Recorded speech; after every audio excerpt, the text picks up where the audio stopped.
You're listening to Question Reality. Question Reality with Priscilla Leona. Priscilla Leona. Hi! Welcome to Question Reality, or the Question Reality Radio Show. I'm Priscilla Leona, and I'm producer and host of this show. And we are coming to you live from Los Angeles, California. And for over 21 years, we have been on the air trying to help you with questions that you have, tips, advice, and resource information on what it takes to make a career in the entertainment industry. So we bring people on the show that give entertainment industry career advice, and we have such a diverse range of professionals that come on the show, and they work in front of and also behind the camera. So we'll always have somebody on there, hopefully from the executive producer said I had a big water bubble over top my lip. I had just taken some water on my nose. I got water on my nose. Where? I don't have a water bubble on my nose. That's a shadow. No. Things that happen on live TV, radio, and video, right? Okay. Well, all right, let's get back to it. Okay, so for 21 years, we've had all sorts of people come on, people who work in front of and behind the camera with various professions. And some of our guests have included Oscar nominees. We have Emmy Award winners, Grammy Award winners, Tony Award winners. We have reality TV stars, as well as levels of professionals that are seasoned. They're like seasoned, up and coming, working their way to the red carpet professionals. And if you missed any of our episodes, because we have all sorts of careers that if you are thinking of one and then you say, maybe I'd like to do this, we have it all organized perfectly on our sites. So if you missed any of the episodes, you can visit these sites at YouTube, Priscilla Leona, at Instagram, LinkedIn, TikTok, and X, all Priscilla Leona.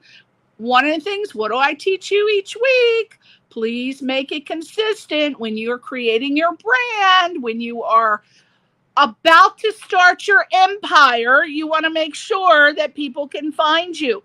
We have 5 minute attention span, right? So make sure you keep it consistent. If people have to find you, they'll look maybe 5-10 seconds and then they're like, forget about it. This person isn't professional. I'm not even going to bother trying to find them. So keep it consistent. So again, YouTube, Instagram, LinkedIn, TikTok, and X, at Priscilla Leona, my name, because you want to take the name with you. You never know. You might write a novel. You might do autobiography, and it's your name. You never know. Just keep it consistent. Keep it tight, people. Tight.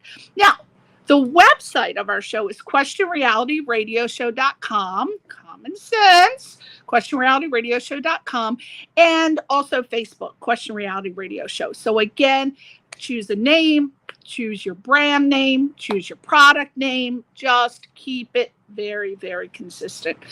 Now, we ask you for an itsy bitsy teeny weeny yellow polka dot bikini favor. What is it? If you watch my show every week, you know. If you enjoyed the guest today, which I'm sure you will, please consider subscribing to their sites and at least give them a little thumb up. And we'll provide their social media information during the show and then again after the show. And this applies to our show, Question Reality, as well. If you wouldn't mind, if you like our entertainment industry career show and you feel that you want to support what we're trying to do, which is to provide entertainment career advice, please go to our sites. Again, YouTube, Instagram, LinkedIn, TikTok, and X at Priscilla Leona. And there's an S, Priscilla. A lot of people forget my S. Noise needed no N. the website, questionrealityradioshow.com, and Facebook, Question Reality Radio Show. And please subscribe to our sites. Now, what happens is we have people that say, hey, Priscilla, we have, oh, is that Alan Greenstein? Yes, my first time here. Thank you, Alan Greenstein. Hopefully you'll visit us again. Hi there, honey bun. So if you like our show and you subscribe, exciting. Well, you're excited. It's exciting to see your name up there. Hopefully you can comment throughout the show when Crystal comes on. This is a long intro, Alan, but hopefully we're good through it. I'm almost done, honey. All right, so again, we have people that look and say, hey, Priscilla, for example, Alan Greenstein just subscribed to your channels. And I say, well, God darn it. Well, we have to reciprocate. So that's what we will do. And every little thumb helps. Every little follow helps. We live in a world of thumbs, people. We just have to deal with it. If you would like to appear on our show, to promote your projects, to showcase any of your products or your talents, or if you know anyone, please go to our website, questionrealityradioshow.com. Go to the contact link. Or you can email me directly at priscillaleona@yahoo.com. Guess what? We're finished! The intro! Hot diggity dog. Now we're on to the meat and potatoes of the show. Today, our guest her name is Crystal Starnes. And, I was looking. I got distracted from the colors. I'm attracted to the red and black colors.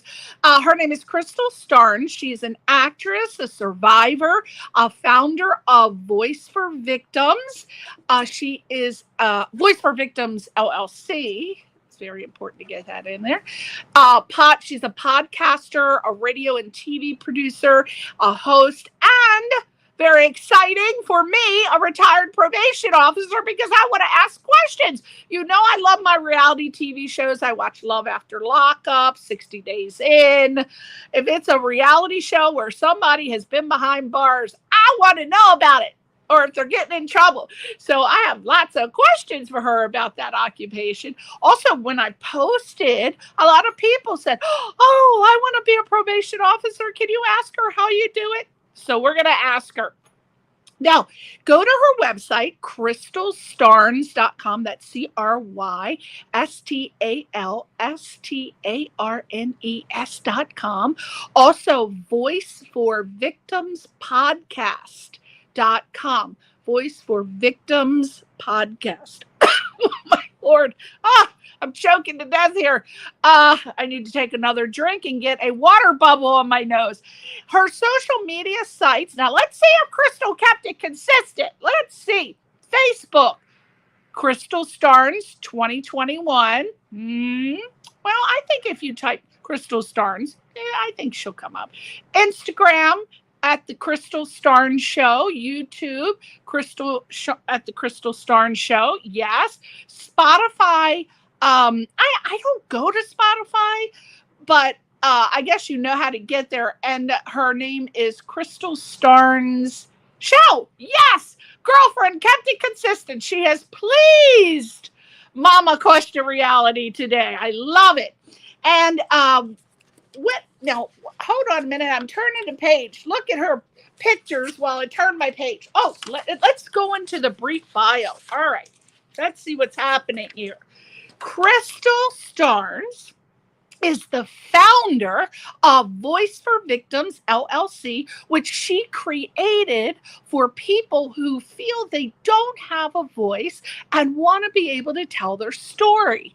So Voice for Victims LLC is trying really hard to spread awareness in the community, and they hope that victims and survivors will not be afraid anymore. That's like the goal. So they have lots of tools and tips, advice, and resource information, I would imagine, on how to do that. So again, go to the website, crystalstarnes.com or voiceforvictimspodcast.com. And you can learn more about our company. Now, very important, I was so taken aback when I watched the video clip of Crystal being interviewed. And let me just tell you, I wanted to play that video first so that you can really get a feel of her story and the background and understand where she's coming from. So the insider exclusive, which is called Justice in America Network TV show, they had an insider exclusive where they went behind the headlines for Justice in America, the Crystal Starnes story. And they did it to examine how Ed Olds of the Olds George law firm Now, this is all public. I'm not outing anybody. This has all been documented on the news, on TV, you name it. So all this information comes right from the press. All right. So it's been done. All right. So they examine how Ed Olds of the Olds George law firm successfully sued and settled a sexual harassment and discrimination lawsuit for his client, Crystal Starnes, who was a former retired Butler County, PA adult probation officer, against Thomas J., and I believe his last name is pronounced Dewar or Dorr. Not sure. We'll find out. And he was the president judge on the Butler County Court of Common Pleas in Pennsylvania and the Court of Common Pleas of Butler County. So Crystal, again, a former highly respected adult probation officer for Butler County, Pennsylvania, she challenged at really great risk to herself and the integrity and the conduct, actually, of the Butler County's president judge for sexual harassment, discrimination, and retaliation, and won a well-deserved settlement when she exposed the sordid details. Woo! Who doesn't love sordid details? Better than me. I don't know. There might be somebody, but she exposed the sordid details of the judge in front page news in a wickedly compelling Machiavellian, one of my favorite words, Machiavellian, insider exclusive Justice in America Network TV specials. And she was the court system agreed to pay Crystal Starnes $200,000 to settle the lawsuit. So they were probably running scared. I would have held out for a couple million, but she's a nice girl, so she probably said, I just want to be over with it. I don't care about the money. Just put it in my purse and let me move on. Now, I don't know. We'll find out why. So what I want to do first, before Crystal comes on, is play the interview so that you can hear the story. It's only a little over 3 minutes, so it's not that long, but I want you to get an idea. So this is, I don't know what the website, God, I should have written this down. I had the website written down. I don't know what that, no, wait a minute. You know what? I'm better than I think I am. I know I got it somewhere. I knew it. Okay, so the news site interview video footage is from the website WTAE.com. WTAE.com. I don't know what that stands for, but you can go there, and I imagine they have a search button that you can type her name and find it. But instead of that, why don't we watch it right now? And when we come back, we'll have Crystal Starnes live, and we will talk about what we just saw. Okay? So without further ado, let's watch the interview. Any second. Judge Thomas Well, about the only thing Crystal Starnes and Judge Thomas Durr agree on is that they had sex multiple times at his courthouse chambers. Now, earlier this year, the state court system agreed to pay Starnes $200,000 to settle a lawsuit she had filed against the judge and the courts. As part of the settlement, the judge and the courts admit to no wrongdoing. I actually met him at a Christmas party in 2004. Crystal Starnes says she was looking for a probation officer job in Butler County when she first met Judge Thomas Durr.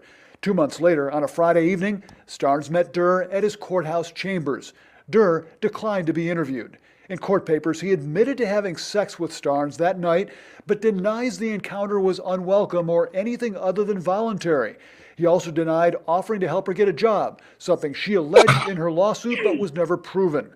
Starnes eventually did land a job as a Butler County probation officer and alleges having regular sex with Judge Durr in his chambers, though the judge stated in court papers the sexual encounters only happened twice.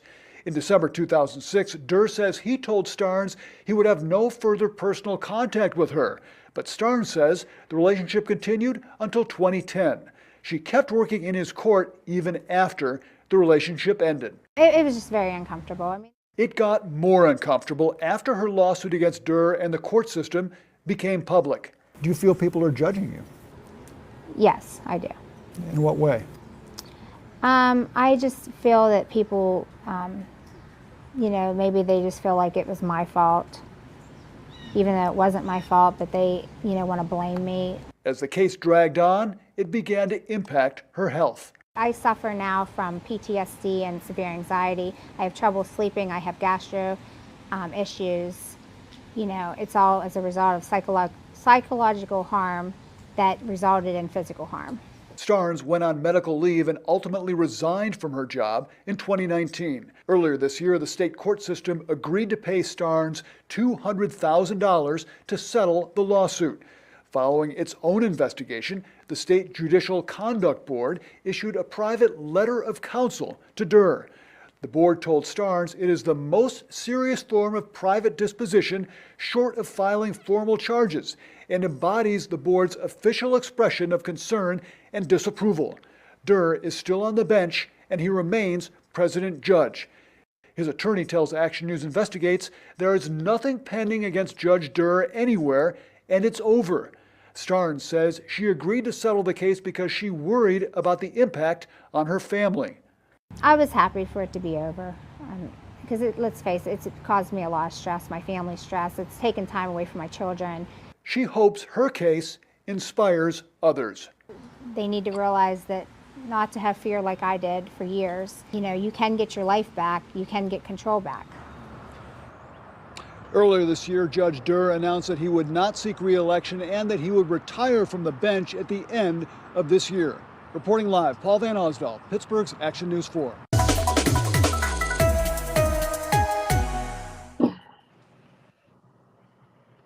Wow! There we go. There we go. Albert, can you put me on the other side? I like the guest to be on the left side. There we go. Wow, Crystal! Well, first of all, girl, it always starts at the Christmas parties. I warned people before the Christmas parties. I'm like, don't drink before the Christmas party because you never know what's going to happen. You're going to meet somebody and then it's going to end up in a whole situation. Those darn Christmas parties. Well, first of all, I got to tell you, I am so proud of you. I have never actually met someone that oh, Alan's back. Alan, do you know Alan Greenstein? Yeah. Oh, okay. He's like, all right, we gotta give shout outs to people who take time to write us. Okay. So first of all, I'm so proud of you because I've of course read so many stories with the hashtag MeToo movement, but I've never met anyone that's gone through a sexual harassment situation. And I only saw that footage, but I didn't hear things that people might have questions to. For example, okay, so you met him at a Christmas party, but had you already started working in the court system first? Yeah, I was working in a neighboring county. prior to As that. a probation officer. Yes. Okay, so obviously you go to these parties, everybody knows everyone, and there's just, okay. So you met him at the party. Obviously there had to be some sort of an attraction. You don't do it for your health. You're like, hey, he's hot. Let me jump on the copier, right? I've done it myself. It's all right. So you met him, there was an attraction, so you guys started seeing each other. Now, if you worked in a different location, did you end up in his particular location to work via a transfer, or how did it come to be that you ended up working in his court justice system? When I met him at the Christmas party, there was an attraction on my end at the time. At the time, I just was talking to him about. It was the damn tequila. It was the blame it on the vodka. That's what I do. Yes. But it was basically I got introduced to him, and I talked with him, and I told him what I did for a living, and that my goal was to work in Butler County because that's where I'm from. And he had said that he may have some openings coming up in the future, and he'd be in contact with me, and he wanted my phone number, so I gave it to him. And that's how that basically was left at that, and there was nothing else happened that night. So, but then he started pursuing me for 2 months, like calling me, and then he invited me in to do an interview at the courthouse, and it was late at night. And it's all in the lawsuit, what happened, but yeah, and he ended up, sexually assaulting me that night in the courthouse. So right then on the first night, and then he called when he said he was going to do an interview. So this is what I tell actors, Crystal. Crystal, I tell actors a lot of times, it doesn't happen so much anymore because of people like you getting out there and the whole hashtag #MeToo movement. But do you know, I used to run into actresses who'd say, oh, you know what? Oh, I have to go audition for this director at 9 or 10 o'clock at night. I'm like, what? You don't go on any auditions at 9 or 10 o'clock at night. But they were new. They came out here. They didn't know any better. And they would go. Next thing you know, I had to hear the stories, and I would say to them, please don't go to any auditions if someone's asking you to go at night. So that's a tip. But, you don't think that a judge, I mean, I don't know, maybe some people do, but if I'm like you, I wouldn't think that you wouldn't be thinking a judge is going to be like trying to hump your leg when he's calling you for a job. I mean, especially, when did this happen? What year? It was back in 2005.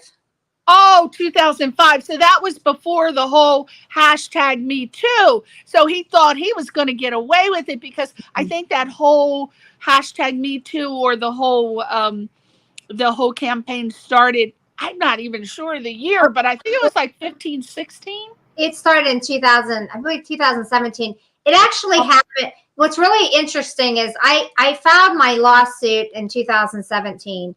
I filed it like a week before the Harvey Weinstein victims came out with the Me Too movement. My case was kind of similar to theirs to a point, but I mean, they were actors and I was a probation officer. But yeah, mine got filed. And then like a week later, I was watching the news and there's these people and I'm like, reading about their stories and I'm watching, the news. And I'm like, oh my gosh, their stories are similar to mine. Like, I just couldn't believe what was happening. It was just like weird. It was like all of us came out, around the same time. And wow, it's weird how the universe works. And, I didn't even know these people, Okay, so I'm sorry. So, wow, I didn't know you filed it in 2017. Okay, so 2005 it happened. So he called you in.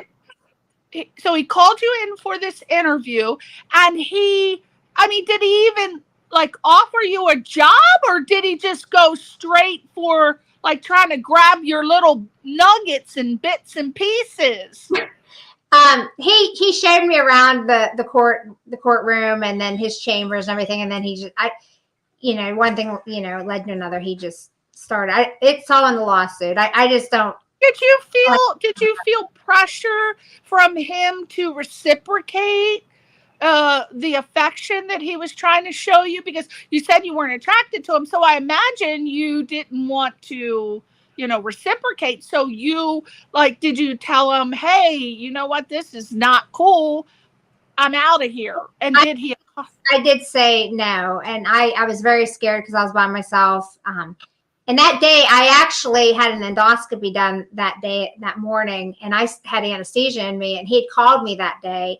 And I mean, I wasn't even in the right state of mind. I probably should have never drove in there. And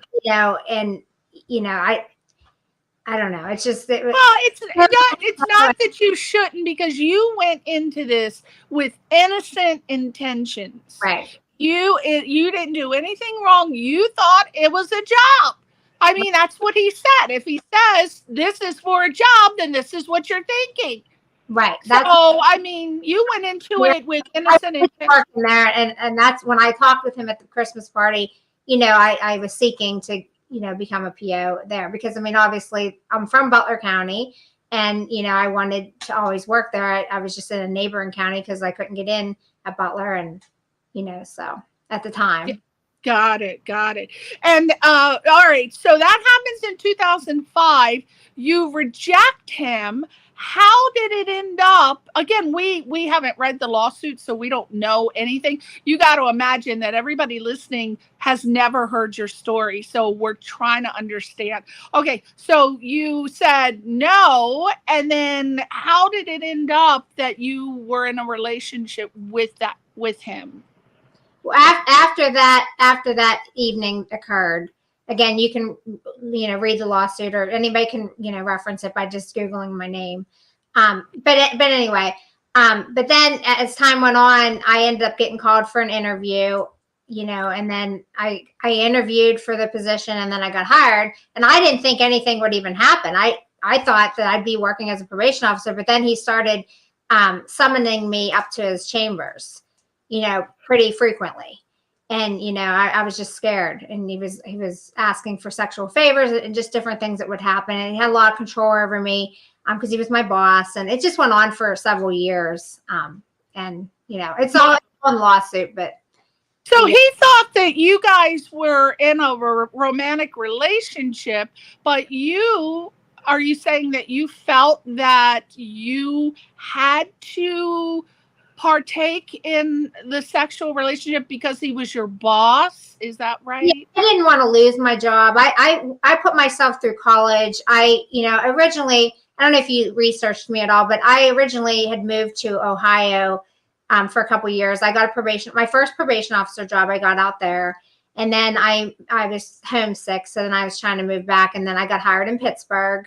And I worked there for a year, and then, I got hired in Butler, and then the rest of my career was in Butler County. Right.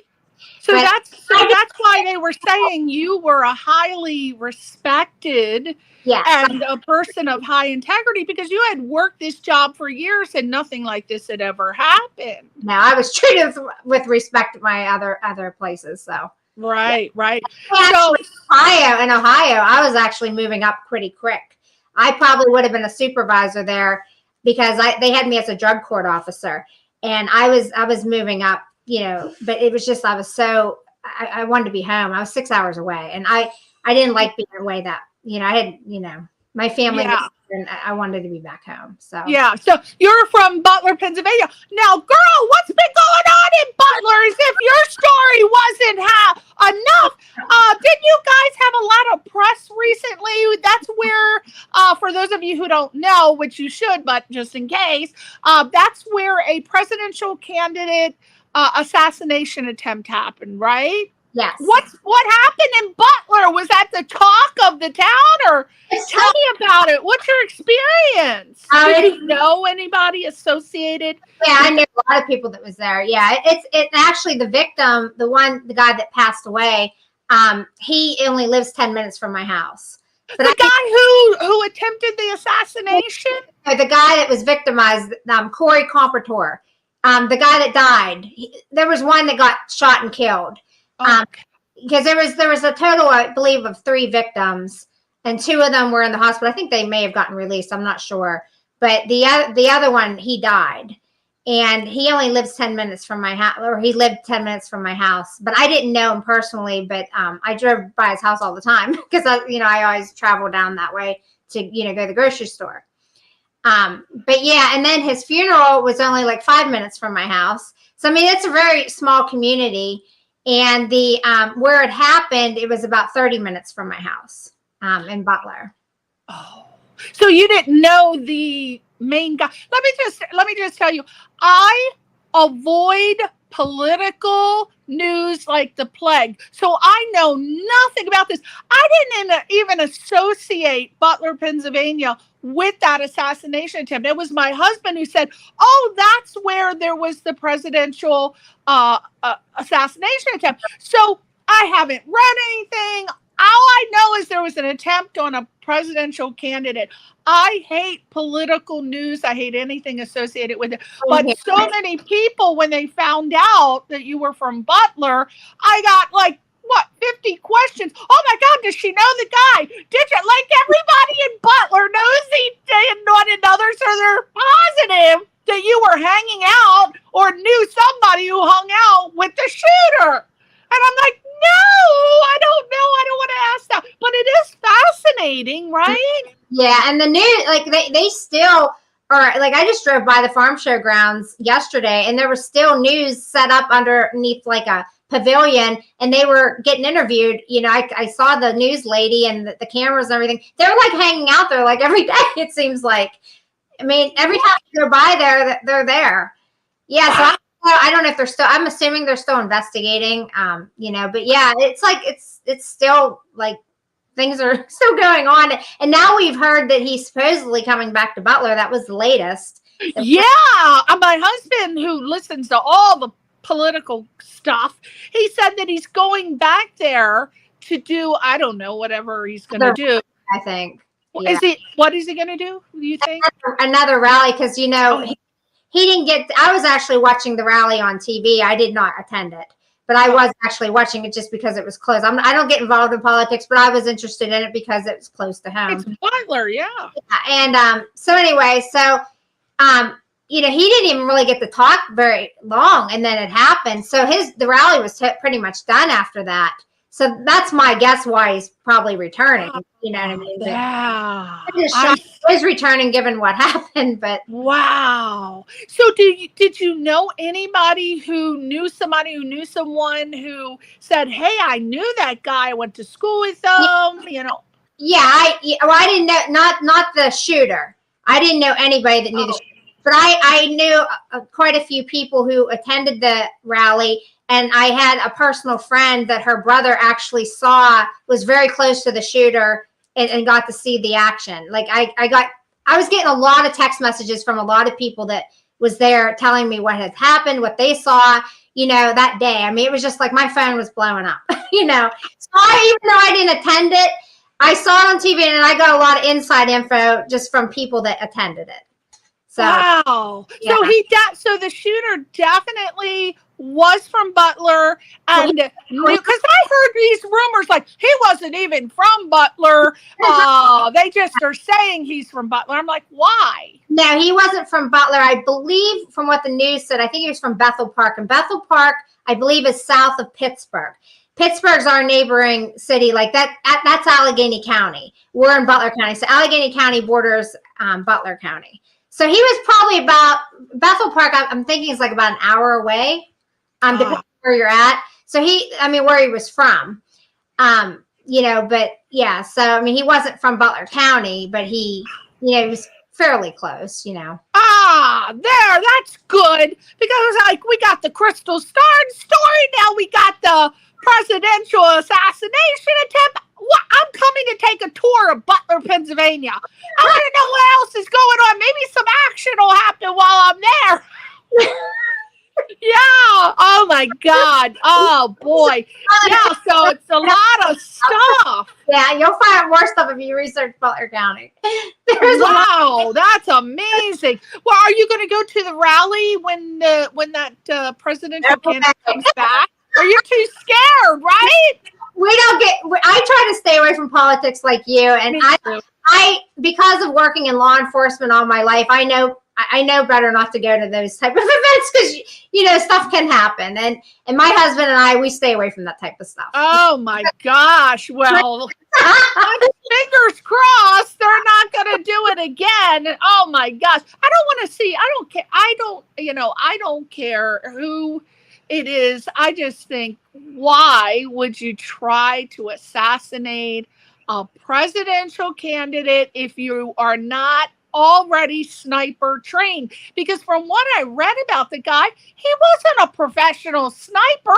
He just clipped his ear. He totally missed. No, I mean, not saying that I wanted him to hit, but I mean, why would you even do that? I cannot wait till the full story comes out, because that's what I'm interested in, the psychology behind why he would do that. It's amazing what people would do. Anyway, what are you going to do? I'll tell you, I was very shocked that happened there. I mean, yeah, I think the last attempt was Reagan. Yeah. Reagan. Yeah. That's the last. Wasn't he Republican too? See, I don't even know. But maybe he was. They've got hate for the Republicans, apparently. Okay. So you are among being a producer and oh God, you're multi-hyphenated, which everybody is in the entertainment industry.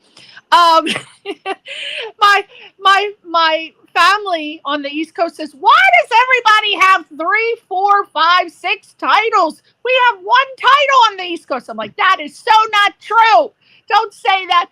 Okay, so were you an actress before this happened to you, or did you become an actress after? And if so, why did you decide to become an actress?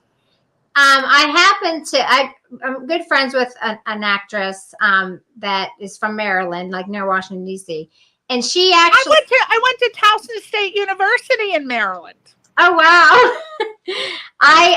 But she invited me to come to... She was getting an award, and she invited me there, and they happened to be filming that weekend. So... the producer or the film director, whatever, asked if I'd want to be in it. And I said, I've never done that before, And he said, well, I could give you a role. And, I said, well, okay, I guess I'll try it, So I did. And I got to be in 2 different scenes, and I got to have lines the first time I ever did it.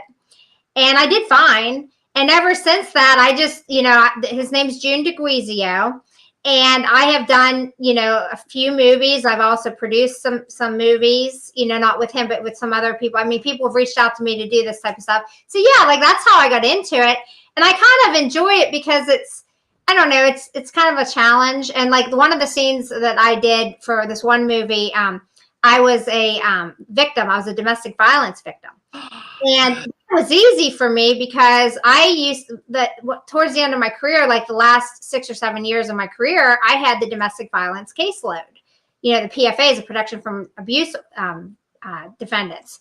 So, I mean, I was able to do that pretty easily because, I used to supervise all the parolees and probationers that, were the abusers. You know what I mean? So, yeah, so that came kind of easy for me. And then what was the name of the film, by the way? We want to get that in, the name of the film first. Love Controls All, I believe is what it is. If you go into my IMDb, they're all listed on there. Okay. If not, we can ask Alan Greenstein, who is very interactive. We love him. He said he lives in Maryland and he met Crystal there and was in the same film. Oh, so I assume he's an actor. Oh, look, the director, I think, is June DeGuizio. Was it a guy or a girl? A guy, yes. A guy. Oh, okay. Yeah. Well, thank you, Alan. Help us throughout the interview for any information. He's on top of our interview, isn't he, Crystal? Okay. So when you were first in the film, first of all, for you to have been offered that, not having any prior experience, was very, very lucky. So I hope you know how lucky you were. And that was so wonderful. So did that experience open up your mind to what you might possibly want to pursue? Like, did you say, oh my God, I love this acting shit. I want to be an actress?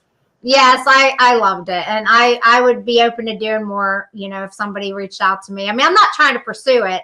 Yeah. People have reached out to me, and then I'll say yes or no, you know. But yeah, I am interested in it because I know I can do it. You know, obviously I've done a few now, and you know, I would enjoy it. And even like from my prior career as a probation officer, I mean, if anybody would want a role of that or law enforcement attorney, you know, I probably could fill that because, you know, my experience. Let's talk about that. Remember, I told you before the show, when people found out you were a probation officer, I had no idea how many people want to be probation officers. And Alan's back. What do you say? Must take advantage of all opportunities. Yes, Alan Greenstein, we must.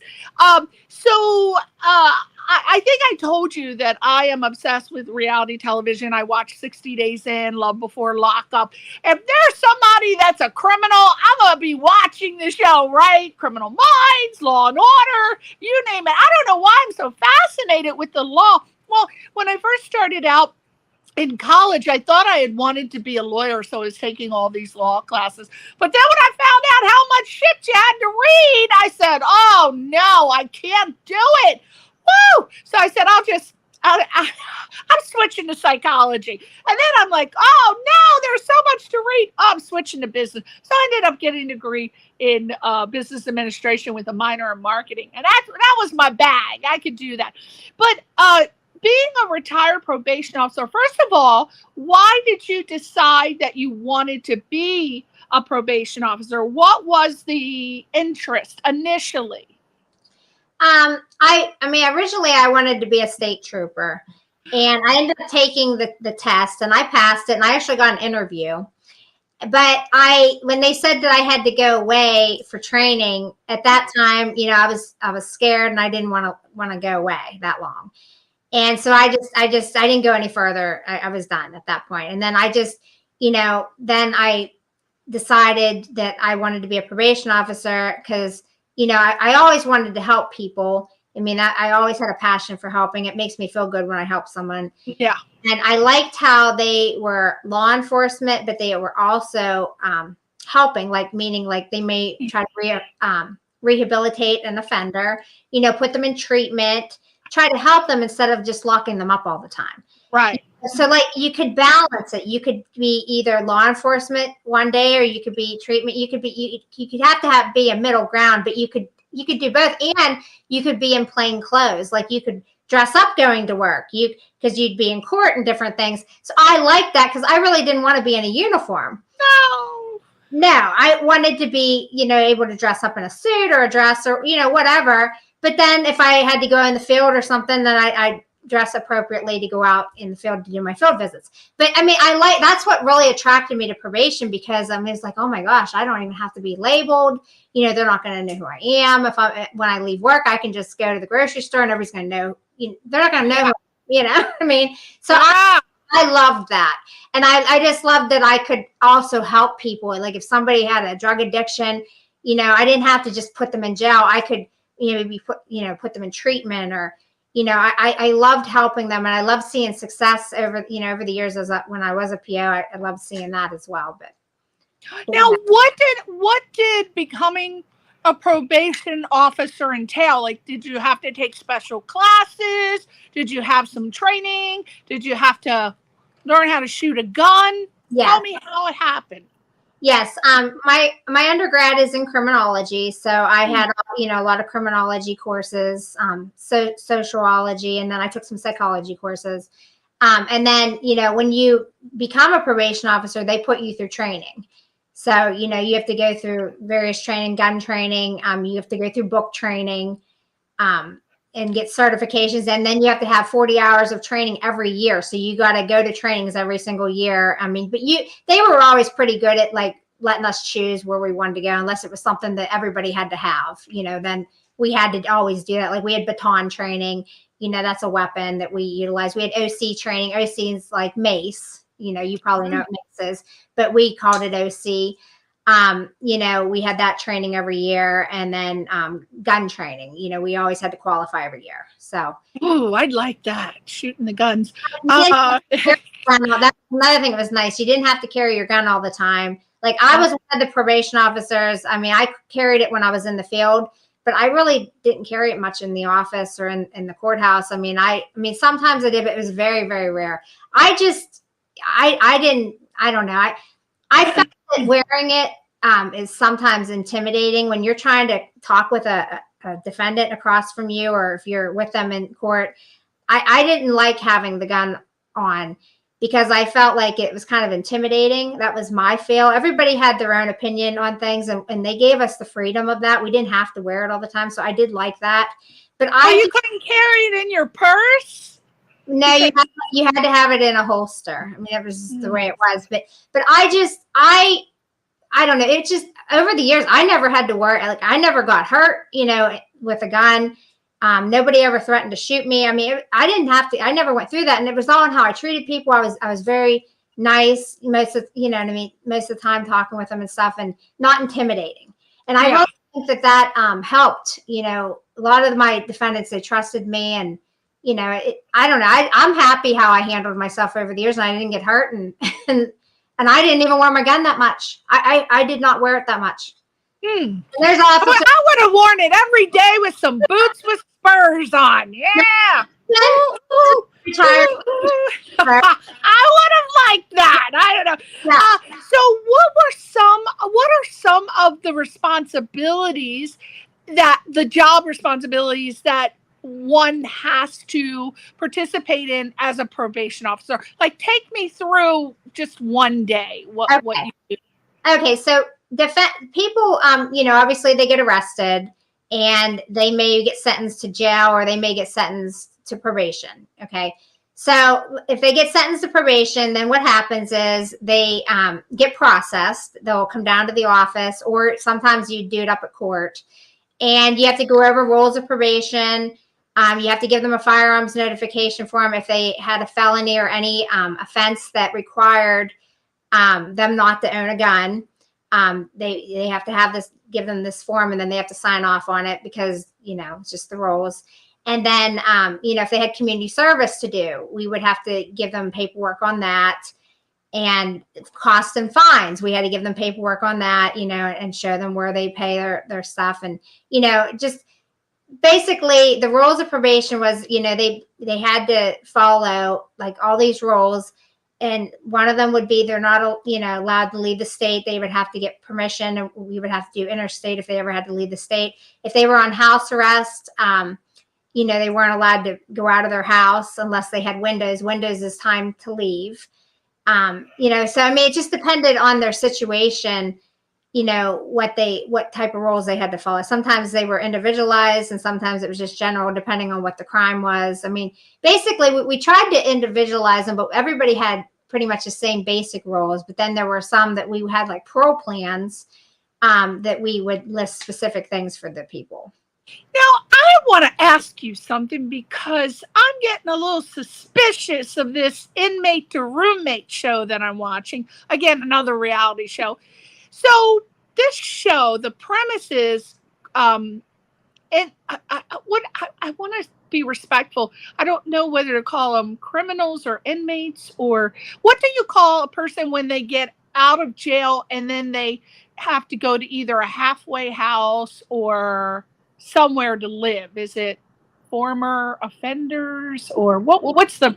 You could say former offender, or you could say parolee if they're on parole. It just depends. Okay, parolees. All right. So I'm watching this show called it's called Inmate to Roommate, and the premise is that people are getting out of jail and they have to either they would normally go to a halfway house, or, as you said, whatever the condition of their release is.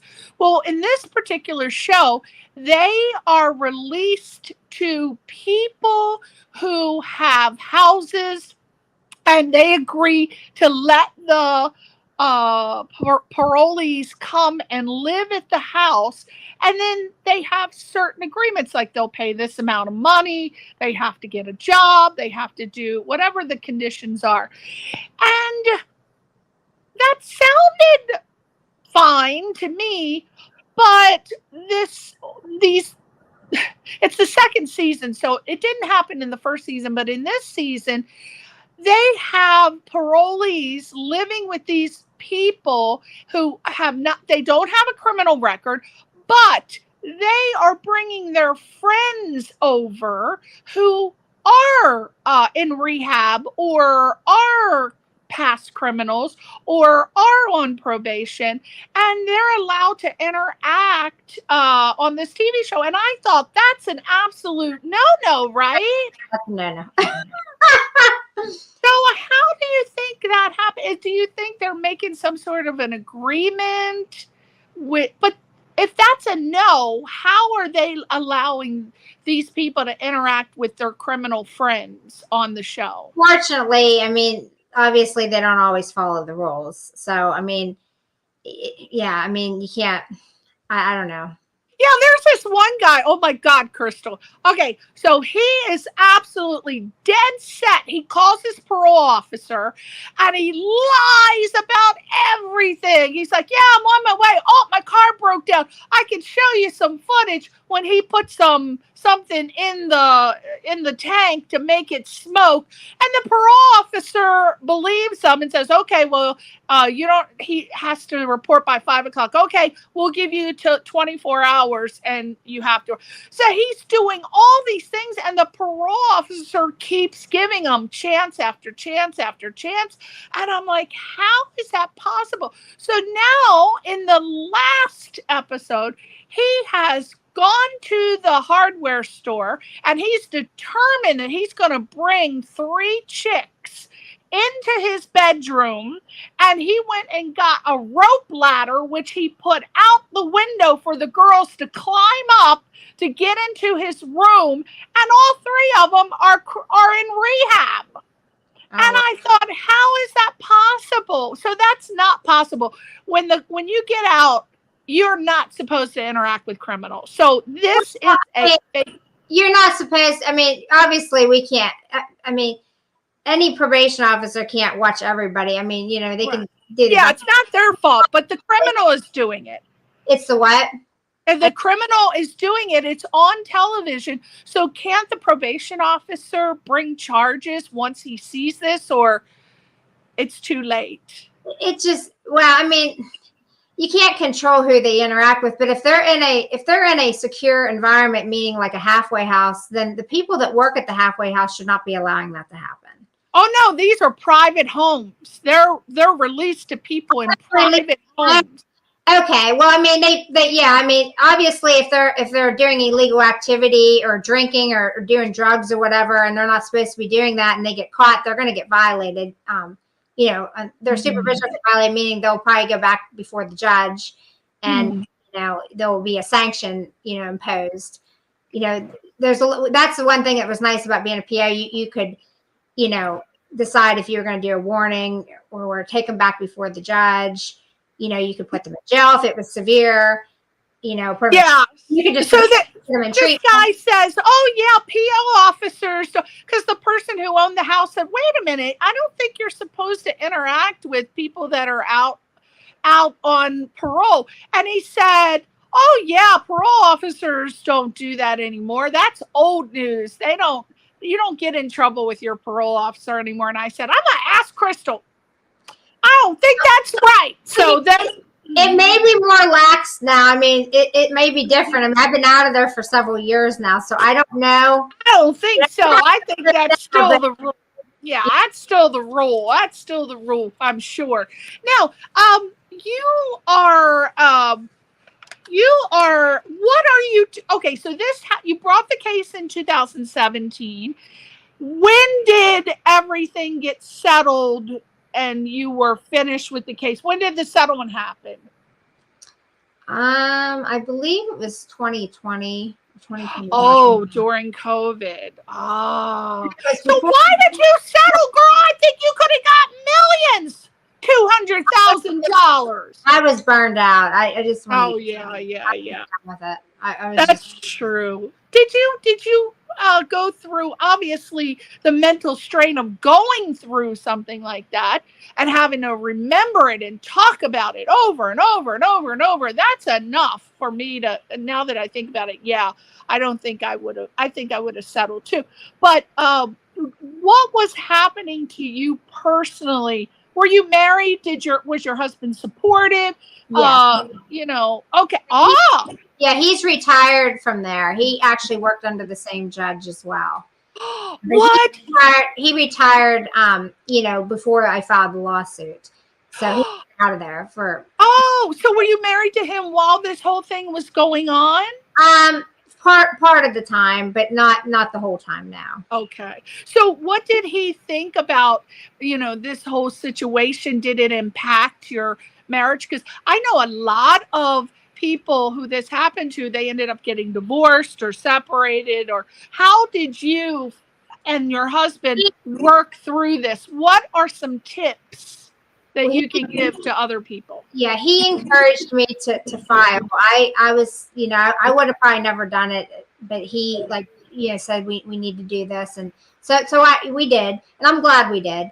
But he was just very supportive because he, you know, just felt it was wrong, and you know, he witnessed stuff through the years. I mean, he, you know, he worked under the same person, and he had other people in the building tell him stories, and this is before him and I got together, you know, my current husband and I, but he knew stuff, you know, from years prior, you know, with this person.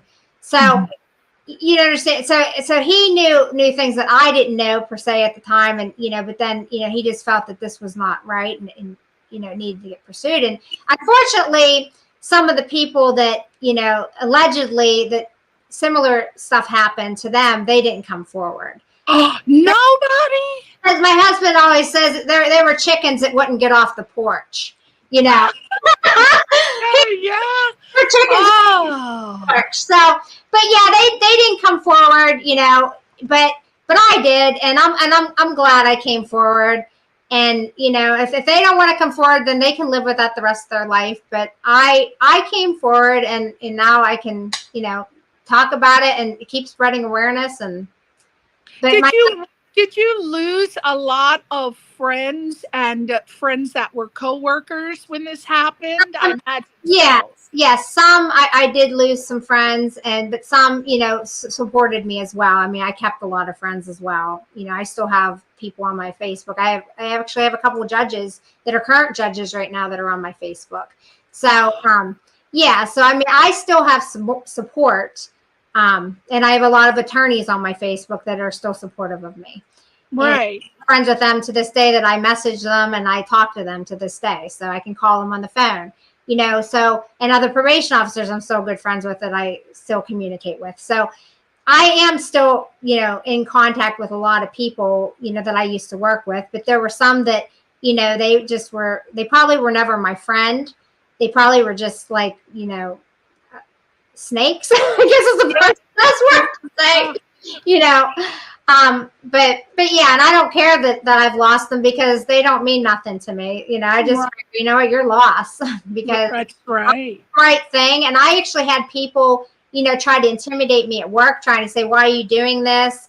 You know, you're not going to win. You know, and those are the people that pretty much, they got their job. You know, they were friends with the person, the perpetrator. And, you know, they, you know, cared more about their, you know, job, or, you know, whatever. I mean, their bread was being buttered, basically, is the best scenario, you know, thing I can say. And they didn't really care, you know, and about me. They didn't care how it affected me. And, yeah. And I obviously proved them wrong. So, you know, four judges support me, you know. Judge Bassoon from the first court that we went through, she supported me. And then whenever he appealed it, because he tried to say he was immune, the three circuit court judges supported me as well. So he lost that appeal. Now, how is it that he is, because the way I have witnessed most situations here with the hashtag #MeToo, once someone is accused of doing something like that, they're pretty much either blacklisted or they lose their job completely. Why was he still allowed to continue being a judge? I do not know. I do not know, because it was founded, and I don't know how he was able to keep his job. He wasn't allowed to run for election, was my understanding, is what I was told. So he didn't get the right. He could have ran for election. He could have served another term, but he was pretty much done at the end of the year. So, you know, yeah, he may have got to retire, but he didn't get to go run for election, because if he would have been able to get back in, then he would have earned more money, obviously. So, you know, he's not a judge anymore. Oh, okay. So he retired shortly after this. Yes, he retired shortly after. Yeah, I'm sure they encouraged him to retire. I get a little bit of the inside, but yeah, I wasn't fully satisfied with the outcome for him, but the fact that he wasn't able to run for election, I'm satisfied with that. I mean, but I just feel that they should have taken him off the bench at the time. I think that the law needs to change. I think the Judicial Conduct Board needs to reevaluate their roles and conditions for judges. And I think that they need to change that. And, you know, if this happens again, you know, the judge needs to be removed. Was he married and had children at the time? Yes. And I don't know, did you research him at all? No.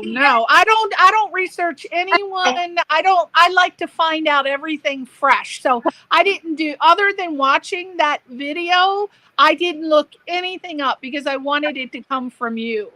Okay. I don't do that. So during the lawsuit, his son ended up getting arrested for child pornography charges. And he was found guilty of, I believe, 39 counts. They threw out 6 counts, 39 counts of the child pornography. He didn't do 1 day in jail. And he's on Megan's Law. You can look him up on Megan's Law. But I believe he just got probation. So, I mean, he didn't do any time in jail. And his charges were pretty serious, because the children were very young victims. I mean, you can look it up. It's all public knowledge. Yeah. And, the community was very upset over it, you know, because they felt there was some favoritism shown. And yeah, and most people, if they do a crime like that, they usually do time in jail for that. So I mean, look at the poor guy. I don't want to say poor guy. Look at the guy from Subway. Remember him? The guy who was really large and he lost all the weight. Jared. Yeah, he was hard. He was a hardcore pornographer, and he went to jail. Right. Yeah. So a simple person, it's not like that particular judge is a celebrity judge. He's just a regular judge. So I don't know why he got shown special disposition. Oh my gosh. Wow. I'm surprised that the wife stayed with him after all of this, but you know, these are things you learn in the house. If the child is watching pornography, I mean, maybe the father did it. He learned it. I mean, you learn a lot of things in your household, not to say this is a fact, but, you know, birds of a feather, or the apple doesn't fall far from the tree. You know, that old cliche. Wow. Well, I mean, so he's not allowed. So since he retired, he's not allowed to be another judge, or do you think not just him, but a person that is in that situation, are they allowed to be in public office when they have charges like that against them? Do you know? It just depends on what the Judicial Conduct Board, what their conditions are that they gave the person. You know, I mean, I don't know I don't know all the details. I just got a letter from them. So, and I know what they told my attorney. My attorney told me in confidence, but, you know, I don't know everything, you know, of what his conditions were afterwards. Was this in Butler? So did he live in Butler, PA too? So he still lives there, and so do you. I'd be so afraid I'd run into him and I'd be having to stab him in the eye. I have not ran into him all the time. My husband has a few times, but I have not. And it's been wonderful. I love that, because I hope if I ever do, I'll just go the other way. I'm not even going to acknowledge, you know. Turn the other cheek and point your shoe in the other direction. Wow. Well, I'm just so glad that do you feel like I know that in the interview you had said that you had suffered PTSD, right? Did you seek out any sort of mental help from this? Was it so bad that you had to seek out mental help? And if so, are you still seeing? I was talking with a therapist. It's an older lady, and I talk to her now like once a month. I still stay in contact with her. But yeah, I mean, I just talk now. I've just gotten used to it over the years, you know. But she's a very nice lady, and she gives such good advice, and she's just nice to talk to, you know, to vent if I need to vent about stuff, and you know. But you know, things are getting a lot better. You know, I feel to a point. I mean, I still have it, but I think with me doing the voice for victims and the podcasting, it's really helped me over time because I'm helping so many people, and my focus is on that now. Like I'm just trying to help, you know. Yeah. Why I went to school. Why did I go to college? Because I wanted to help people. Why did I pursue the career of probation? I wanted to help people. Well, that's why I'm doing podcasting. I want to help people, you know. Do you have any sort of tips or advice for people that might that could prevent them from being subjected to that situation, or if they are right now in the same situation, what can they do?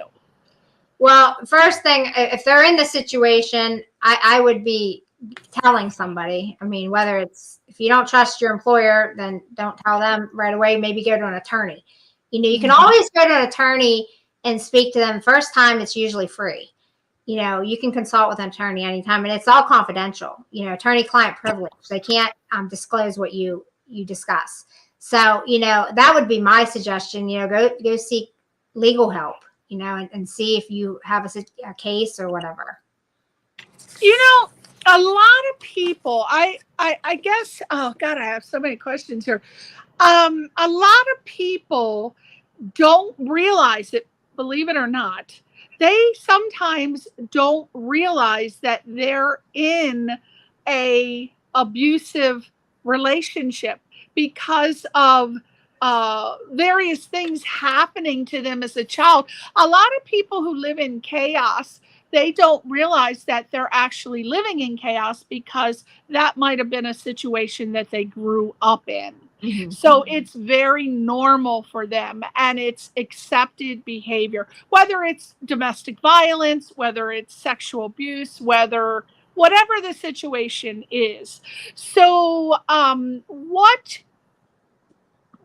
do you think you could give are some maybe advice to them where if they feel uncomfortable, they look at themselves and say, wait a minute, am I a victim of some sort of abuse? Whether, again, obviously domestic violence, they know when they're being hit, but it's not okay, but they stay in the relationships for years. But what if it's a situation like yours where they're in a work environment and they are being asked to do sexually permissive things? I mean, one of the things that I did over the years, I journaled, you know, if something, you know, didn't seem right, I would journal it, you know, and that was just generally in the job. But, you know, maybe journal it, and obviously they need to tell somebody, but, you know, looking back on it, I wish I would have reported it sooner. I was just too scared, and I didn't want to lose my job. I mean, you know, that's the problem. Like a lot of these people, you know, I just know from experience, you work so hard, you put yourself through school. I mean, I was raised by my dad since I was 4 years old. So I had to work extra hard growing up. I had to, you know, do my own laundry, you know, cook for myself. My dad used to work long hours. He worked at a steel mill. And, you know, so I had to learn things at a young age to, you know, and I worked very hard to get to where I was. So for me, it was very, very difficult for me to report it because the way our community was very like, I don't know if I want to use the word corrupt, but it just, the environment, you know, it's a lot of nepotism that went on in the building and everything. And I didn't want to, I was afraid if I told, nobody would believe me, and I would automatically get fired, and then it would just ruin me. You know what I mean? And Yeah. that's where a lot of the reason why I never went forward. But looking back on it, I wish I would have just went forward and went and found another job. I wish I would have got over that fear and just, but I mean, everything happens for a reason, but that's the best advice I could tell. If it's happening, get the heck out. Don't waste those years. I wasted so many years there, so many years. And I mean, ever since I got out of there, oh my gosh, it's been a breath of fresh air. I mean, I'm so happy I'm out of there. Oh my gosh. You feel like a new person, such a weight lifted off of you, right? Yes, I don't have to worry about all that crap over there. Craziness. I wouldn't want to ever be stopped in Butler, Pennsylvania in the courthouse. I try to stay away from there. I don't even want to be anywhere near it. I don't want those memories. I don't want to be even. No. I'm just so happy. It's like a relief. It's like, wow, I'm so happy I got there. I bet.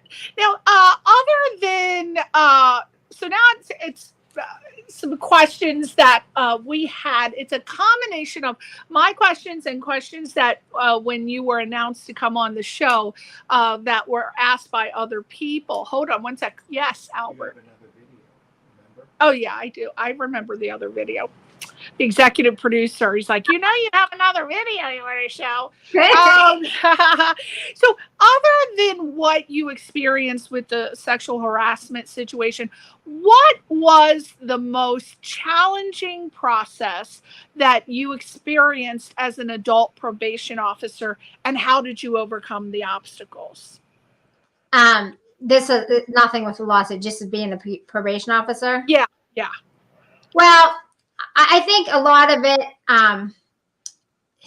always wanting to make the right decision when you, like, if a person violates their supervision, we have a lot to do with like their outcome. We could do agreements. We could type up court orders and present it to the court. And basically, like when you would go to a hearing, you would meet with their attorney, and then the prosecutor would be there.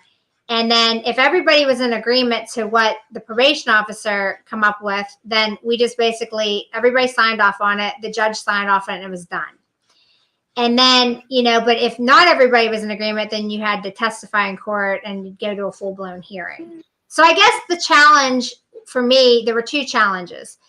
The first challenge was, the agreements. I always wanted to make sure I was doing the right thing and making the right agreement for everybody. Even if they agreed to it, I had to live with that decision, every night when I go home. I always wanted to make sure I did the right thing. And then the other challenge was when I would have to testify in court if I'd go to a full-blown hearing. I mean, I was always prepared, but, you're always, nervous when you're testifying in court. You don't know what the other attorney's going to ask you. You got to be right on your toes and have all your facts and everything. I mean, I always did good, but it was always a challenge to me. Because I'm in front of a courtroom and everything, but I always handled it well. So I guess those were always the two challenges. I always wanted to make sure at the end of the day that I made the right decision on everything, because you're dealing with people's lives. Yeah. And, I always would think about it. I'd even go home thinking about it. Like if I had a court hearing the next day, I would think about this at night on my own time. Should I do this? Should I, I just want to make sure. I would be processing this stuff in my mind. I mean, I didn't just like live the job at work. I lived the job on my off time too. Right. Yeah, I imagine that it's a lot to weigh on your mind. Yeah. Now, what is your proudest career accomplishment of your life, and why?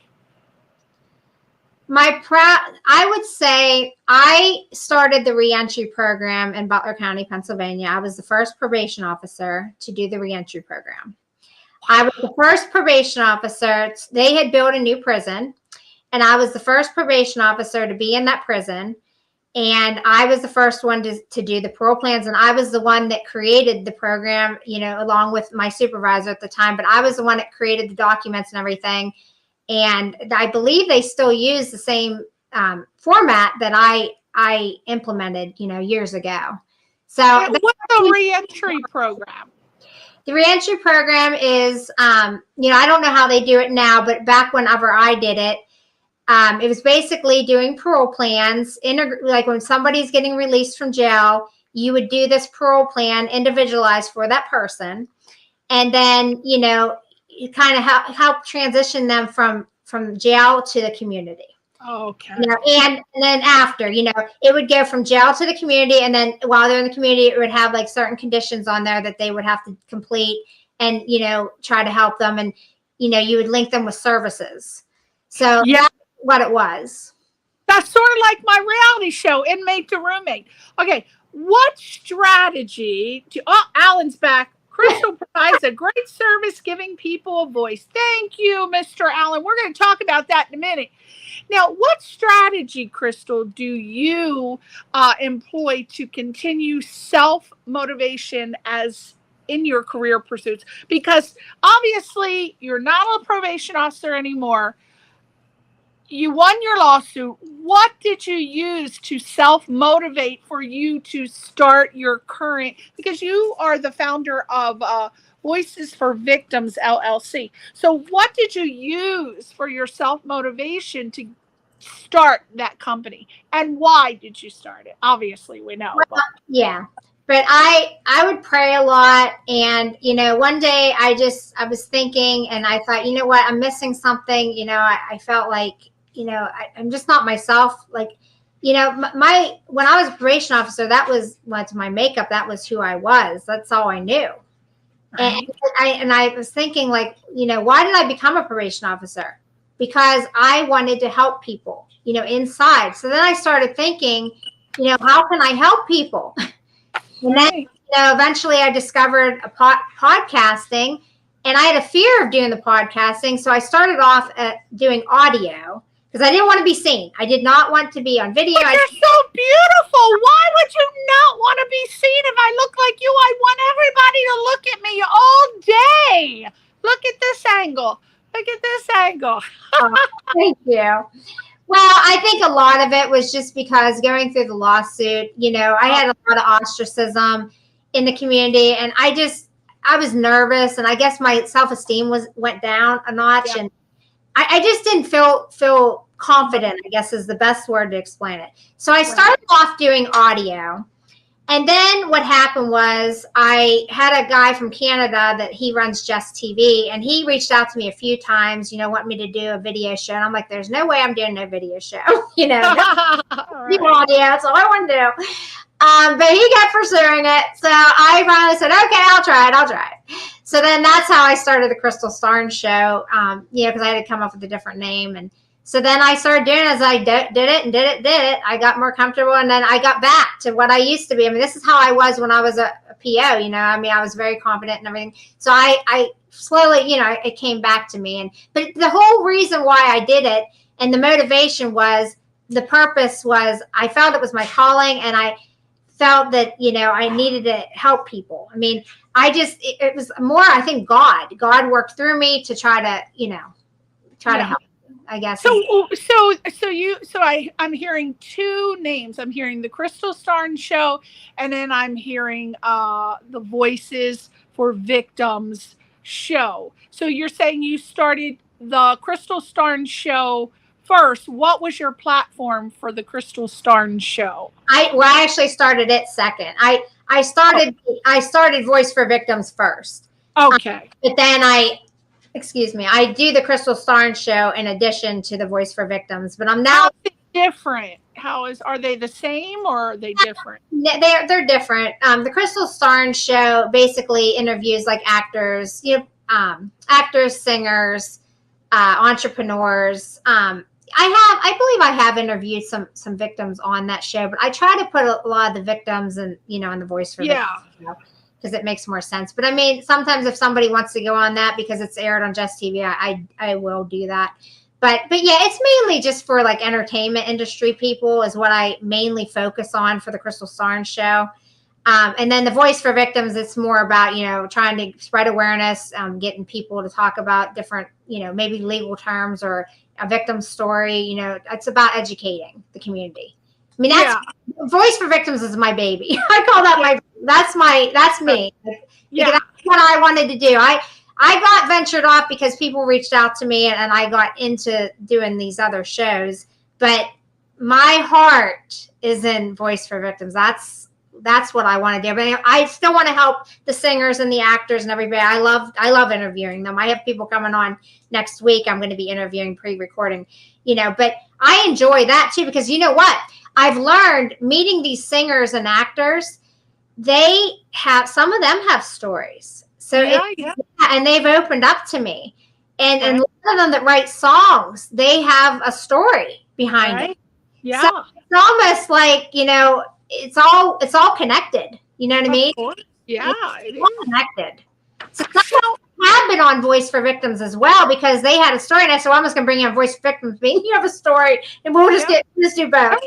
Come on over. Now, when I went to the website, crystalstarnes.com, and then voiceforvictimspodcast.com, I noticed that I noticed one, that it's an LLC, not a .org. So I was wondering why you decided to go that route. And secondly, I wanted to know, actually, Robin from Red Bank, New Jersey. I was just talking about that. Wanted to know, why are you an LLC? And I noticed that you're asking for donations, but I don't see what it's for. Where does the money go? Well, I made it an LLC because I really wasn't sure what to do. Basically, I wanted to do podcasting. So I had spoke with an attorney, and we decided to do an LLC just as a protection, for podcasting and everything. That was all I was doing it for, originally. But it is considered, in Pennsylvania, it's considered a charitable organization, even the LLC. Like, I have gotten paperwork. I had everything established, an attorney did it. So it can accept donations. And I mean, I pay for several memberships, and I'm obviously doing a service for the community. So, I'm spending money out of my own pocket to do this. Right. You understand I'm getting that? Like, what? Yeah. What do they get? I guess, what do they get for a donation, I guess, is what she's saying. And she didn't say it right. Okay. Not donate. I guess sponsor, like if they have a business, like I'll advertise their business on my podcast, or I'll advertise it on my website. So if they want to put their logo on my website for so many months, they can pay for that service. I mean, it's called sponsorships, basically. Like, they're getting a service, they may have their logo on the website, or I may announce their business on my podcast to advertise their business, so they're paying for a service. So that money, goes towards that. And then obviously, there's costs involved in doing podcasting. So, it would just cover the costs for podcasting. But it's obviously, if you're advertising, if you go and advertise in a newspaper, are you going to get it for free, or are you going to pay something? Right. Of course. So that's what I do is if they are going to sponsor the Voice for Victims, then I can put their logo on the website to advertise them so that they can get business, or, announce their. What if they're just a regular person? What do they get if they pay? What do they get for that? Or is it just for businesses? Like, I don't know how to answer. I'm not sure how to answer. Oh, that. Okay. So I call it sponsor. I've always been told that sponsorship. So basically, if they have a business or something, and you advertise their business on your podcast, they call it sponsorship. So, but it's still, right. I guess, still considered like a donation. I don't really know. Yeah. Like if I say, for example, I don't have a business, and I come on your website, and if I give you money and I'm just a regular person, what do I get just as a regular old housewife person? What do I get for my? So maybe what you should do is change it to donation.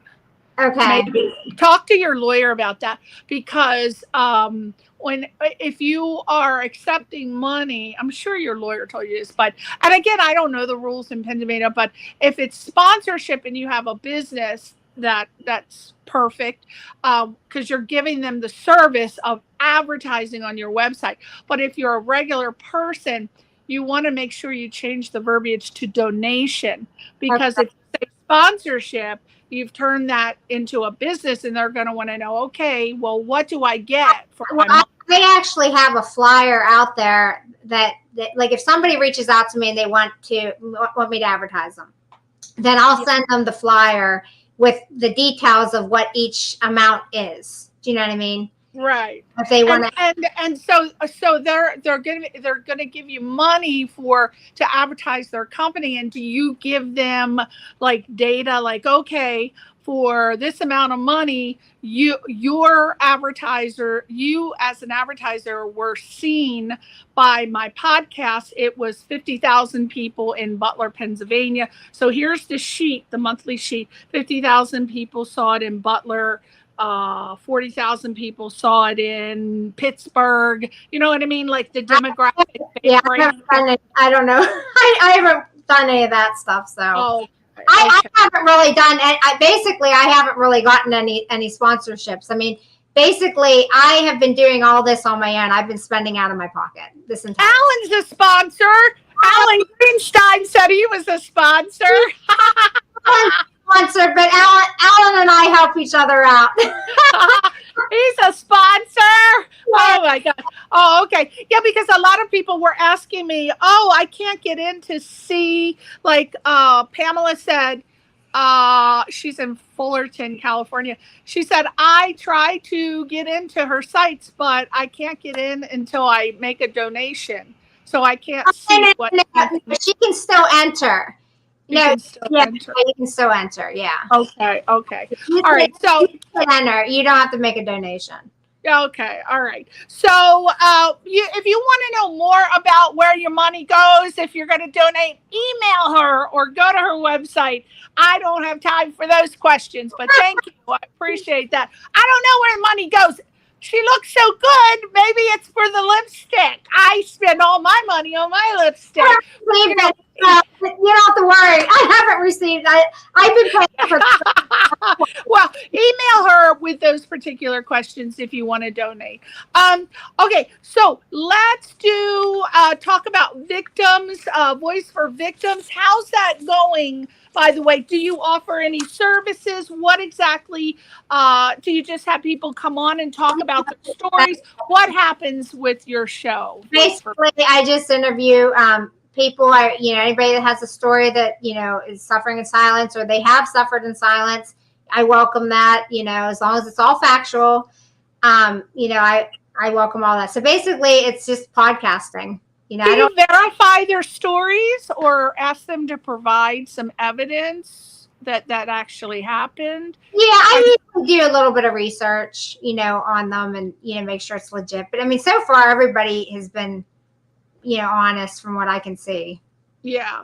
And you've never had somebody come on and they want revenge against their ex-boyfriend and they make lies up. You've never experienced that. I've not experienced that. And one of the things I always tell everybody, don't say names, whenever you're on, Right. Yeah. Unless it's been in the press and it's already in the press. We're all educating.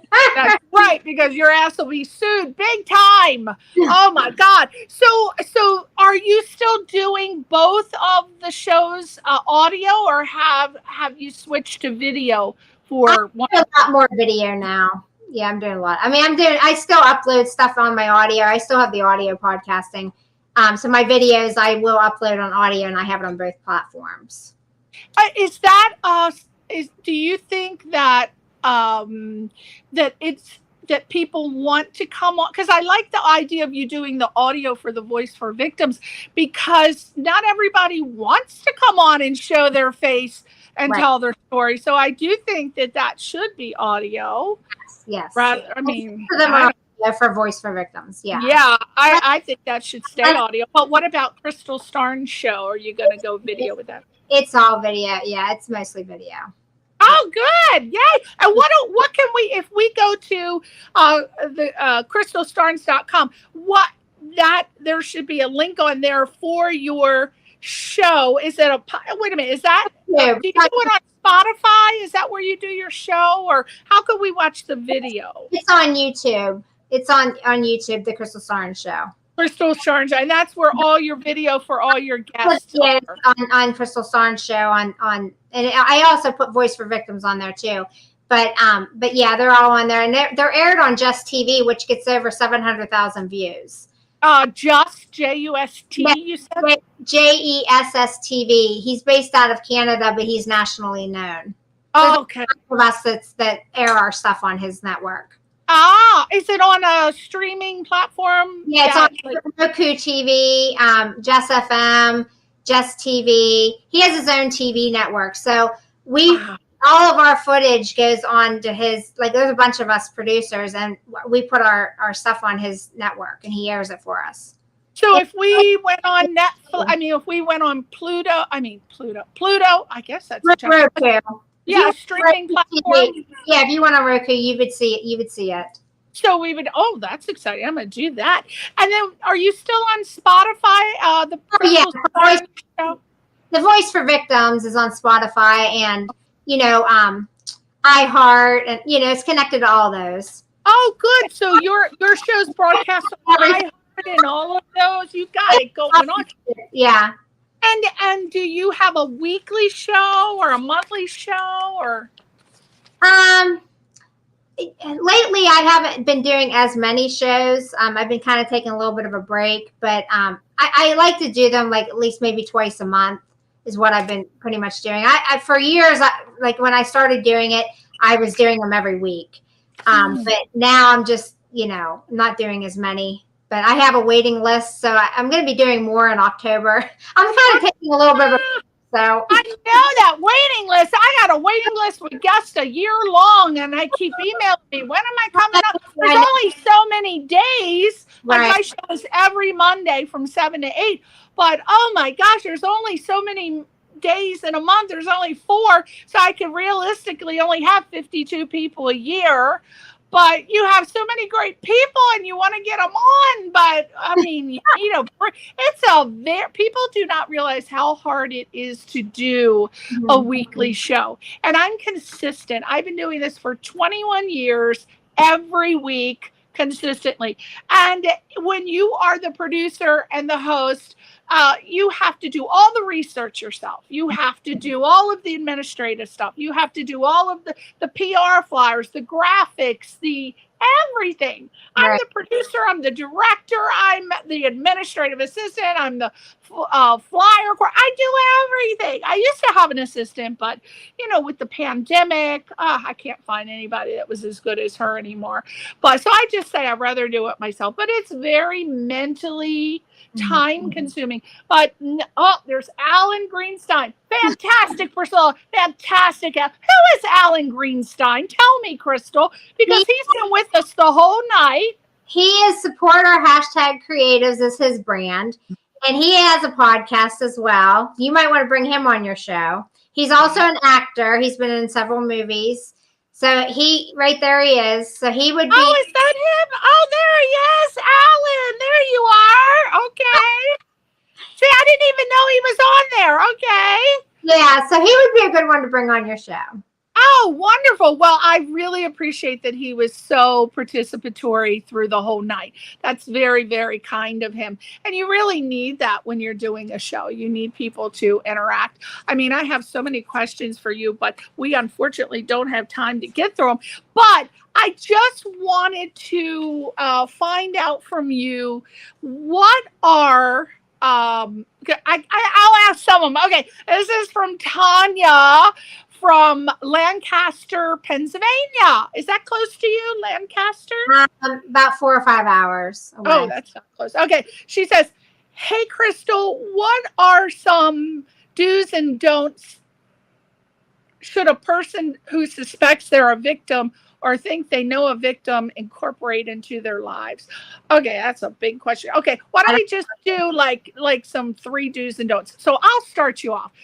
Don't go to anyone for a job interview who says that they want to meet you at 9 or 10 o'clock at night.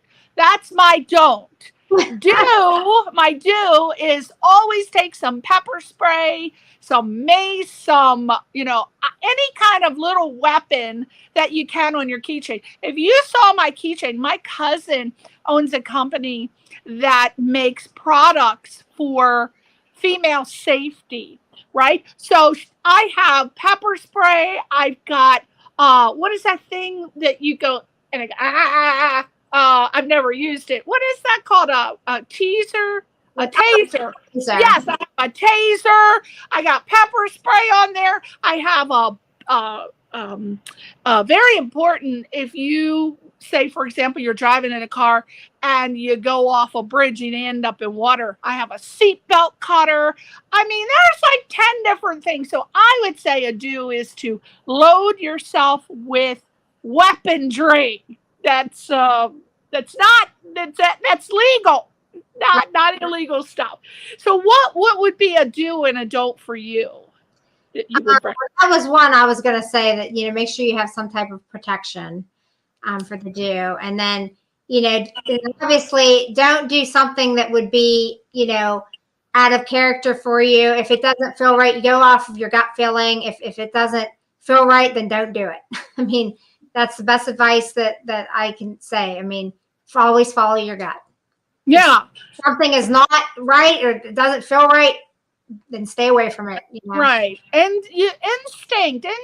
You're a human. You've got a fight or flight response. Most people do. This comes from Tina from Bethel.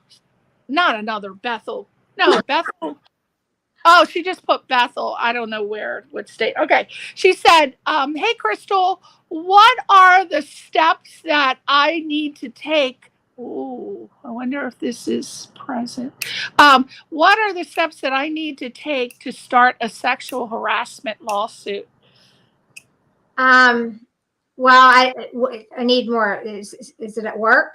That's all.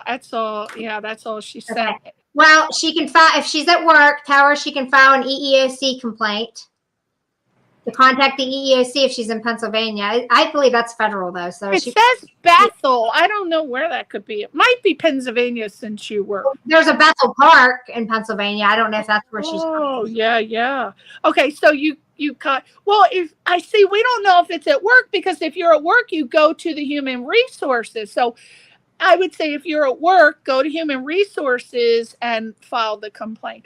But sometimes people are scared to do that, Crystal. She wants to do a lawsuit. She's going to have to file EEOC, is what I was always instructed. What's an EEOC? Equal Opportunity. The federal agency that gets, you have to start there. If you want a federal lawsuit against your employer, you have to start there. And then they investigate it, and then they decide whether you have grounds to file a lawsuit. Then once you get the letter from them, then you can take that letter to your attorney, and then you guys can file the lawsuit. That's how I was taught and told to do. That's how we did it. Okay. All right. Yeah, you have to get through the steps. You can't just file it without going through them. I mean, yeah. And I guess if you're at work, you should go to human resources. I guess that's still a thing, right? Yeah, you need to go the chain of command first. Obviously, You always start the chain of command, and then if they don't do anything, then that's when you pursue legal action. You go talk to an attorney. First thing, if you don't get satisfaction at your employer, go to an attorney. Go seek legal advice. That's where you want to go to them immediately. If you don't get satisfaction or it doesn't get resolved at your place of employment. But the EEOC also will provide legal advice, legal representation for free. Yeah, because a lot of people don't have money to have an attorney. Yeah, so I mean, they can go straight to EEOC as well. I mean, EEOC. Okay. EEOC. Got it. I'll send you the link. Send me the link. If it reaches out to you, you can ship it to them. Yeah. You know what I mean? Yeah. Okay. This is from Lisa, and she said, hey, Crystal, if you're in a sexual relationship with a person, which I am now, and I feel like I want to file a sexual harassment lawsuit against that person, which I don't understand. Okay, because he turned a romantic relationship into a form of abuse. Call me for more details. How do you prove if it's not revenge on your part? Because he's telling everyone that it's because he broke up with me. I can't even answer that because that's not. I've never heard of anybody filing a lawsuit when they're in a relationship. I mean, if she feels like she's being threatened, then she can maybe try to seek a PFA, protection from abuse order. But she's going to have to talk to an attorney. I can't answer that question. Oh yeah, that sounds very complicated. I'm sorry. Go talk to. I'm sorry too. I wish I had some Yeah, information the answer to that to help you, but my answer for that is to just leave, get out, walk away, because it sounds like it could end up in a very dangerous. Definitely leave. If she feels threatened and not safe, get out. Yeah, and I mean, this guy, he's going around saying it's revenge, and a lot of guys do get away with that. Equal opportunity employment. Opportunity Commission. There you go. A lot of guys, I don't know if you've experienced that, but I have heard stories where girls are in relationships and then they break up with them, or the guy breaks up with them, and then there's a kerfuffle, and then the next thing you know, the guy is saying, "Oh, I never raped her. She's just saying that to get revenge because I broke up with her." That seems to be a go-to situation, which it's very, very hard to prove these things. It really is. So oh gosh, thank God I'm not young and hot anymore and have to worry about that. Jeez, sometimes I wish come on, why isn't someone trying to sexually abuse me? What happened to me? I want a little sexual abuse over here. Oh my God. Crystal, thank you so much for being on the show. Again, we got Crystal Starnes. She is an actress, a survivor, a founder for Voice for Victims, LLC. Oh my gosh, you want me to play that video? He created a video for you and I didn't. Okay. All right, just because you created it, we'll show the video and then we'll close it up. Please appease Albert we'll show. Okay, let's show the video that Albert created for Crystal. Are you ready?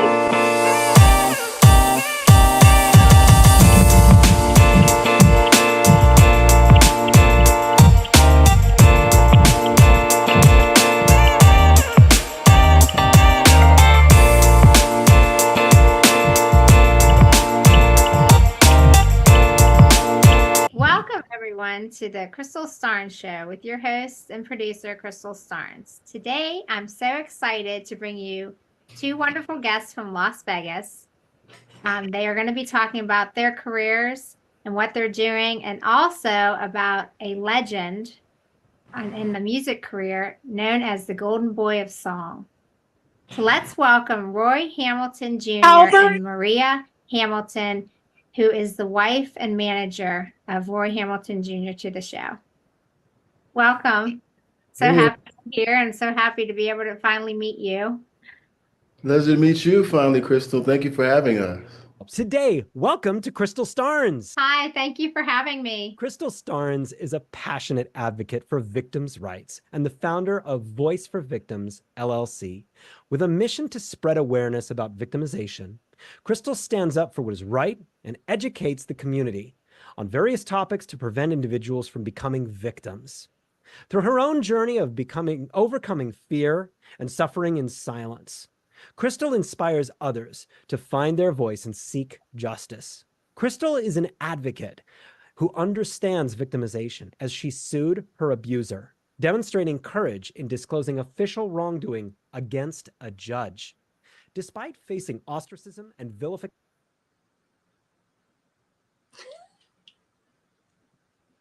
I can't hear you.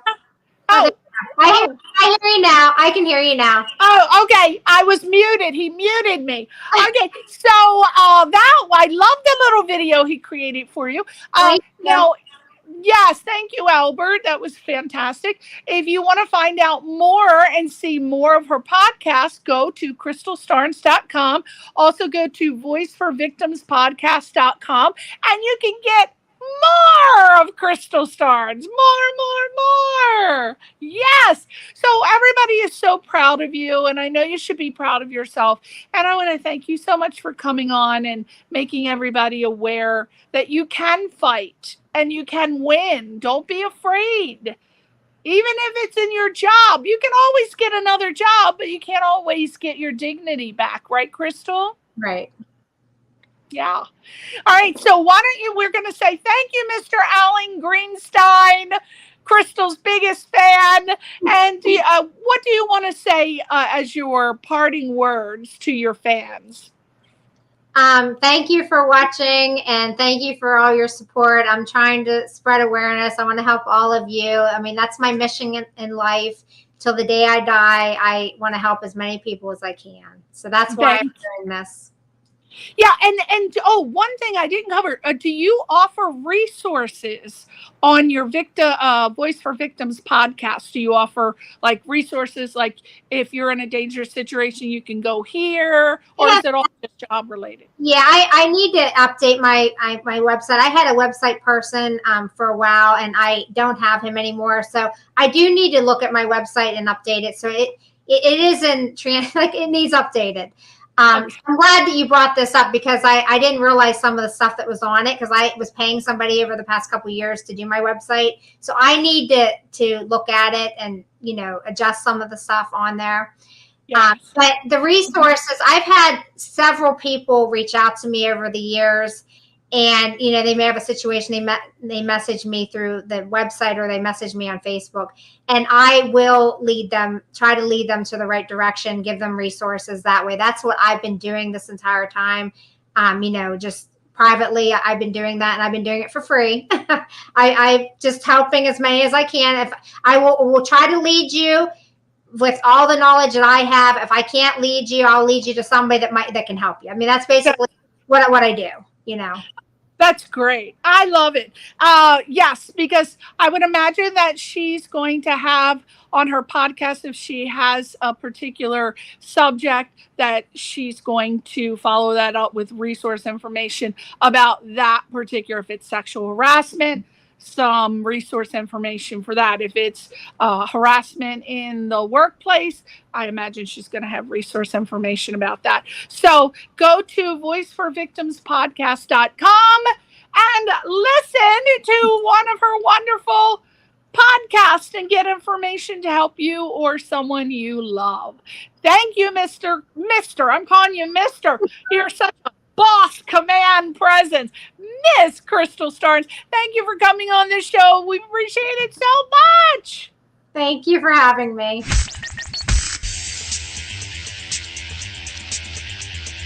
You're listening to Question Reality with Priscilla Leona.